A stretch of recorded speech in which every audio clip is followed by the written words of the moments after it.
Welcome back to Movies TV Mad. You can follow me on X at Movies TV Mad and on Instagram and on Threads at Movies TV Mad. X, a very warm welcome to Sunday's edition of the DC Universe Daily. I have a question for you today and I'm going to try and answer it for you the best I can. Why is it that Superman the movie is really the only one that's been truly successful in terms of Superman? The only really successful Superman movie. Over $400 million back in 1978 translates to just over $1 billion today. Don't forget that back then they had fewer cinemas. No 3D, no IMAX. I don't even know if they're doing 3D anymore, but yeah, fewer cinemas, huge success. Absolutely critically acclaimed.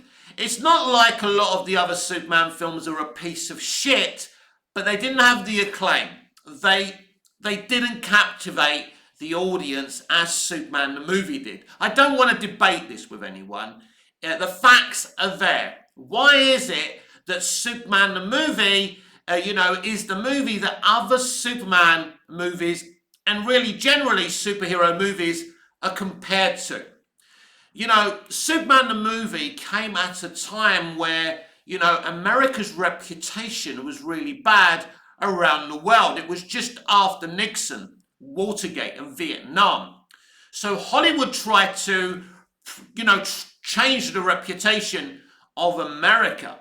So films like Superman the movie, Star Wars 77 were made that way purposely to change America's reputation and create this feel-good environment around America. And Superman the movie really helped to do that. Richard Donner came in and he really changed a lot of decisions that were there prior to him coming in, because Guy Hamilton was going to direct that movie. He brought in his good friend Tom Mankiewicz, he rewrote the script. It was a film that didn't mess around with who and what Superman was.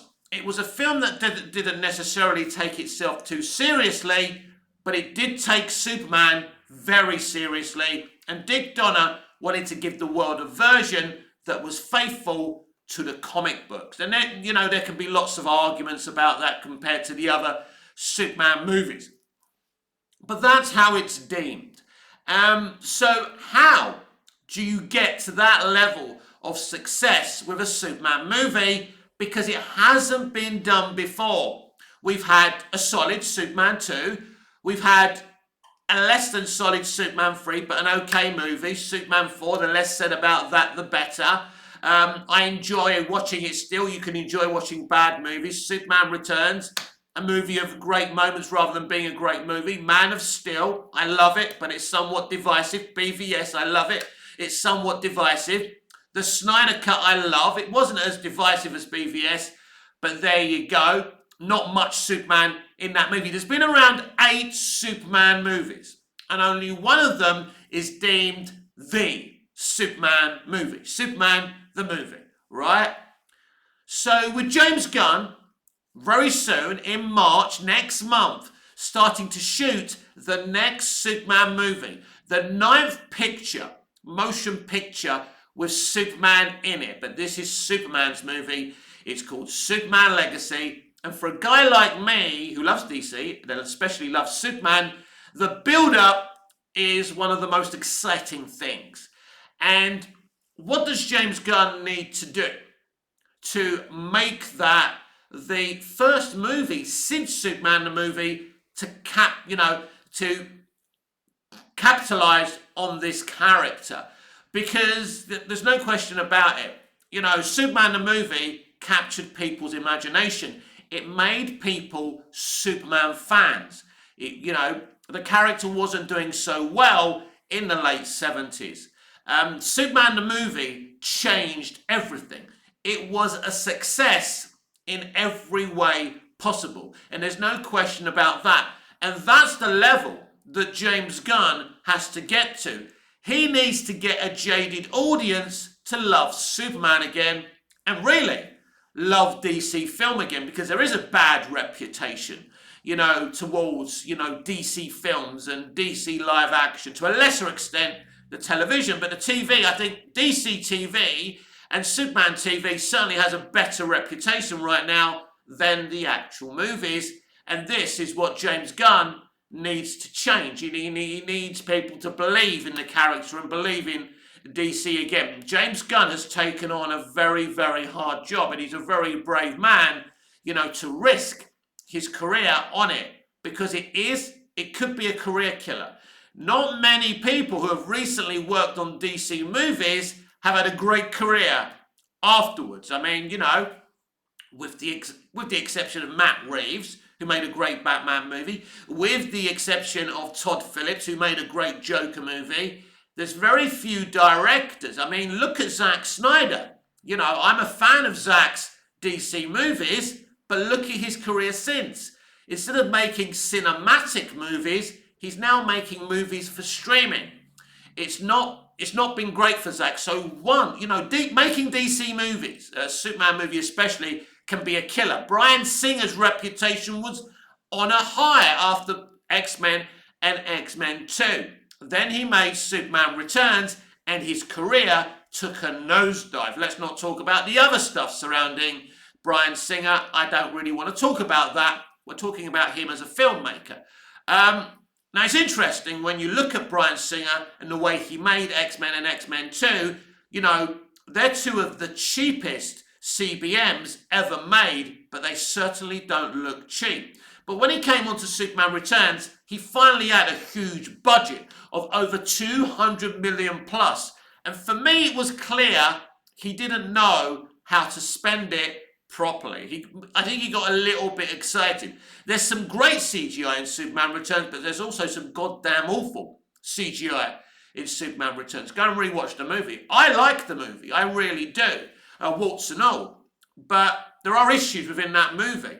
And I think when you bring in an independent director who's not used to working in that environment, it is difficult, because he had the same writers as from X-Men, right? He couldn't have changed that dramatically, but clearly there were issues with that movie, and it got mixed reviews. Let's be honest. It got some good, some bad. I think it's as divisive, really, but in a lesser way, as Man of Steel, because you either hated Man of Steel or loved Man of Steel. I think with Superman Returns, I think people weren't as passionate with the Superman Returns. They just thought it was a boring Superman movie and just didn't even bother talking about it. There was a lot of criticism around Superman Returns. Here's the bullshit criticism of Superman Returns, calling him an absentee deadbeat father. He didn't know he was a father. He was in fucking space for 5 years looking for the remains of the planet Krypton. You can't be a deadbeat father if you don't know you've got a fucking kid. You fucking idiot. So that's one of the criticisms of Superman Returns dispelled. There's also the one calling him a stalker, because once he used his X-ray vision and his super hearing to watch Lois and her fiance Richard White and a child that happened to be his, that I don't think he knew at the time was his, just watching them getting on with their lives. So everyone decided he was a stalker and he was a deadbeat dad. In Superman Returns, it was all a bunch of bullshit. But Superman Returns does pose the questions that you can't, or the question, or the answer if you like, that you really can't please my fellow Superman fans. Superman Returns, the accusation of Lois Lane being too young. In Man of Steel, the accusation of Lois Lane being too old. Well, make your fucking minds up. What do you want from a Superman movie? Superman Returns accused of not having enough action and being too boring. Man of Steel accused of too much destruction. Make your fucking minds up. Do you see where I'm going with this? Could it be that no matter what James Gunn does with this movie, it won't please people, or some people? Well, it's an interesting situation if you think about it, because, this is why James Gunn has got a really hard job on his hands. Now, thus far, James Gunn has been, let's just say, critic-proof. Guardians was very well reviewed, although Volume 2 wasn't as well reviewed as number 1. Guardians Volume 3 was pretty well reviewed and made a lot of money. Obviously, The Suicide Squad didn't make any money because it was released day and date during the pandemic, and that's the reason for that. We'll never know outside of the pandemic what that film could have done, but I think The Suicide Squad is a bloody, damn good CBM at the end of the day. And so he's got a good reputation in terms of CBMs, but his CBMs have been relatively the same. His 3 Guardians movies, I mean, they're different, but you've got a group of people there. The Suicide Squad, you've got a group of people there. Peacemaker is about Peacemaker and a group of people. So he has never had to stretch himself creatively. And now he's, I'm sure he's not stupid. I'm sure he understands, how big making a Superman movie is. But, he has to stretch himself creatively because it's about Superman. It ain't about a group of people. You can include the other DC characters, and we don't really know why. These different characters like Guy Gardner are going to be a part of this film. But according to him, there's a reason for these other characters being involved. So, we're going to see what James Gunn is made of or isn't made of in terms of Superman. Because he's clearly a very confident guy who believes in himself, and you have to believe in yourself to be successful in this industry. And he has been moderately successful in this industry. And it is moderate success as far as I'm concerned. He's never made a $1 billion movie. He's never won an Oscar or anything like that. Personally, I think maybe his films have been nominated for awards before in terms of VFX and things like that. This is a huge moment for him. He knows this is a huge moment. He's basically put his hand on the bullseye part of the dartboard. He's going to be there to be shot down. I mean, right now is the best period to be a filmmaker developing a Superman movie because you're developing it. The critics don't know what you're going to do. The audience haven't got their hands on the movie. YouTubers can't destroy it yet because they haven't seen it. The casting has been very good. The comments from the cast and James when he announces someone are not woke. They're not, the usual crap we get these days. Let's put it that way. So everything is running smoothly in terms of this movie. I mean, yes, the Snyderverse, the vocal minority of the Snyderverse fandom have tried to destabilize Gunn, and they've certainly driven him off Twitter. There's no question about that, because he couldn't stay on Twitter at the end of the day. Every time the guy posts, they would attack him. They would call him horrible names, accuse him of horrible crimes. He's on Threads. He has to be on Threads. Threads is a timid social media platform. And there's a lot of, fanboys and girls on there that love James Gunn and are asking him, at the very least, good questions so that he can communicate back. So it's sad. I think it's sad that he's been driven off Twitter. Whatever you think of the guy, it's not right to attack him the way that he has been by some of you. That isn't right. I think that's wrong, and I can't agree with that. And it's as simple as that. Even if I disagree with someone, I wouldn't go in on him like some of you have done. But anyway, we're asking the question, what does it take to make a great Superman movie that everybody likes? Like Superman the movie. Superman, as I've said many times, is a character in terms of films that you can't take liberties with. For example, Smallville took a lot of liberties with the character. They introduced Clark Kent to Lex Luthor, something that never done in live action. Clark Kent as a teenager to Lex Luthor. They made Lex Luthor a regular character. They invented Lionel Luthor, Lex Luthor's father. We'd never seen Lex Luthor's father in any movie before or in the comics. He was an original character. Chloe Sullivan was kind of a makeshift Lois Lane because they couldn't use Lois Lane. Smallville took a lot of liberties outside of the Superman canon. And some people didn't like it for that reason, but it became very, very popular and a very good show that genuinely tried to tell a good story, prequel story for Superman. And I think you get away with it on television because not everybody's watching. But I think in terms of a movie, I think what's important to Superman fans and audiences genuinely and generally is that you don't change who Superman is. And I think there's been feelings, in certain Superman movies, like Man of Steel, like BVS, that there's been an attempt to darken him up, to make him, an alien Batman, a Batman, that type of damaged kind of person. They're the accusations Snyder gets. It's a very complicated situation with the Snyderverse. I don't really want to start debating the Snyderverse yet again because it's not that type of video that we're doing today. But when it comes to Superman, on film, you can't take liberties. Now, I think, like Superman 2, as I said, was a very, very good film. There's reasons some people don't like Superman 3. But yeah, Superman has to be Superman. There's a reason why Superman became successful in 1938. Now, it is important to understand that this film is being released for an audience in 2025.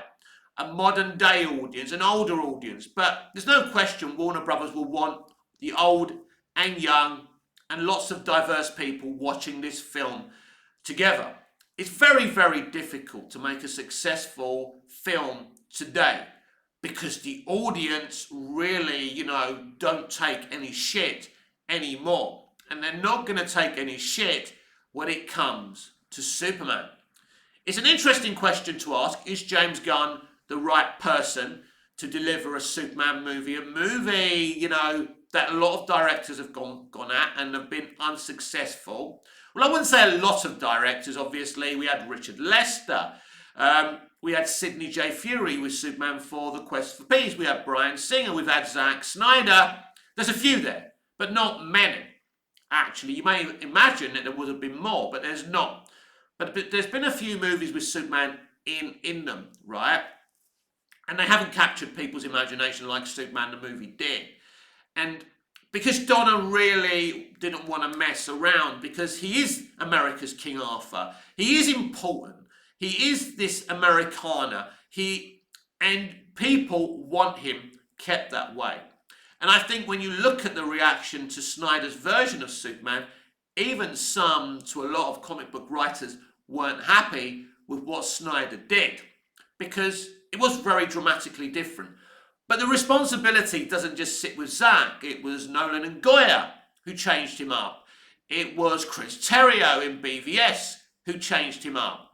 So, the conversation of this video isn't to talk about what Snyder did, but what people will tolerate in terms of Superman. We know what people want. We know what the general audience want. We know what diehard Superman fans want from a Superman movie. They want someone to write and direct a movie that feels, that feels colourful, that embraces the idea of the character in terms of truth, justice, and the American way. They want to see Jimmy Olsen. They want to see Lois Lane. They want to see that love affair, but done properly. There's some people who feel that Snyder didn't do that relationship justice either. Snyder fans, of course, will argue that it was done justice. I mean, I do and I don't like what they did with Lois and Clark and Superman in the Snyderverse. There's not enough of that relationship delved into as far as I'm concerned. But when you start the first film and they're not working from the beginning at the Daily Planet together, then you take that opportunity away and you take that screen time away of Superman, Clark and Lois interacting together. Snyder is an unconventional filmmaker, and the people writing those movies were also unconventional and did an unconventional, version of Superman, which meant it wasn't commercially viable. Man of Steel wasn't commercially viable as much as Warner Brothers wanted it to be, and it drove them to make certain decisions. So we are now with a writer-director who understands what the audience wants. In terms of his casting, you can see, that he gets that. I mean, in David Corenswet, who is a Juilliard graduate, as Christopher Reeve was, I mean, to be fair to David, in interviews, he was pretty much putting it out there that he wanted to play Superman. So this is a guy who's actually wanted to play Superman for a very long time. And that's good. That's important. And he's a very good damn actor. So, these are important elements for us as fans to be looking at. Rachel Brosnahan has nothing to prove in terms of her ability as an actor. It'll be interesting if they do dye her hair red, because Lois's original hair colour was red. I think Rachel has black hair, but we'll see. Margot Kidder's Lois Lane had black hair. Not very important, but we'll see. So the cast is very, very good. So Gunn understands that. He hasn't made any kind of controversial decisions in terms of casting for Superman Legacy. But we don't know what this film is going to be. I say this every day. We have no idea what this film is going to be. So it's very difficult to understand, what this is going to be and how is it going to be, and is it going to feel like a traditional Superman film? Is it a traditional Superman story? Is it going to be very, very James Gunn? James Gunn has said this is not going to be a comedy. We've got to take him at his word. Rachel Brosnahan says that this Superman is going to be funny at times. It's not going to be a fucking sitcom, but he will crack some jokes. And some people, aka the vocal minority of Snyder fans, got up on their boat. I'm not watching this, blah, blah, blah. But that's up to you. No one's forcing you to watch anything you don't want to watch. But Christopher Reeve's Superman did make the odd joke, did pull the odd smile. I'm not saying Henry's Superman didn't smile. He did a few times in Man of Steel. I don't think he smiles once as Superman in that costume once. I don't think. I could be wrong. Prove me wrong. But why is smiling important for Superman? It is important. These are the things that Superman has been throughout the years in the comics. And I grew up, loving Christopher Reeve's Superman for those reasons, because he made you feel like everything was going to be all right. He was that type of hero. And that wasn't the type of hero Snyder delivered. That's one fact I think we have to understand.